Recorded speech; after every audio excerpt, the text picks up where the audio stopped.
আসসালামু আলাইকুম প্রিয় ভাই বোনেরা, কেমন আছেন? আলহামদুলিল্লাহ ভালো আছি। তো গ্রাম থেকে মিষ্টি কুমড়া নিয়ে আসছি। আজকে মিষ্টি কুমড়ার কোনো ছাড়াছাড়ি নাই, সব রান্না করব মিষ্টি কুমড়া দিয়ে। মিষ্টি কুমড়ার চামড়াও ফেলবো না, চামড়া দিয়ে ভর্তা। আর এদিকে মিষ্টি কুমড়া দিয়ে ইলিশ মাছের মাথা লেজা দিয়ে চচ্চড়ি। বিচিও ফেলবো না, বিচি ভেজে খাবো। কার কার রান্নার ফাঁকে শসা খেতে ইচ্ছে করে, পেয়ারা খেতে ইচ্ছে করে জানাবেন। আমার খুব খেতে ইচ্ছে করে, আমি খাই রান্নার ফাঁকে। এই তো মিষ্টি কুমড়া চচ্চড়ি কমপ্লিট। এদিকে আমার মিষ্টি কুমড়ার চামড়াও সিদ্ধ শেষ।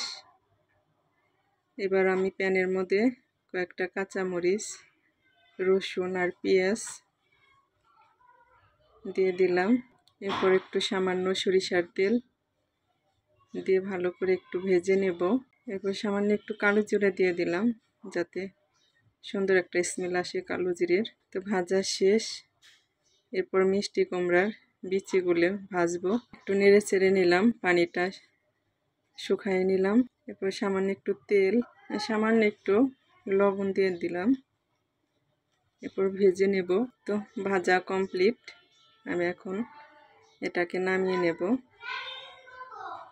এদিকে ভর্তা বানাবো আমি, মিষ্টি কুমড়ার চামড়া ভর্তা। কে কে খেয়েছেন জানাবেন। আবার বাচ্চারা তো এগুলি কিছুই খাবে না, তাদের জন্য একটু গরুর গোশ করলাম। ভর্তা বানানো কমপ্লিট।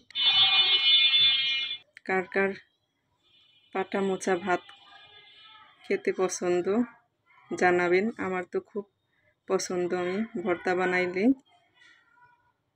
পাটা মোচা ভাত খাই, আমার খুব খেতে ভালো লাগে।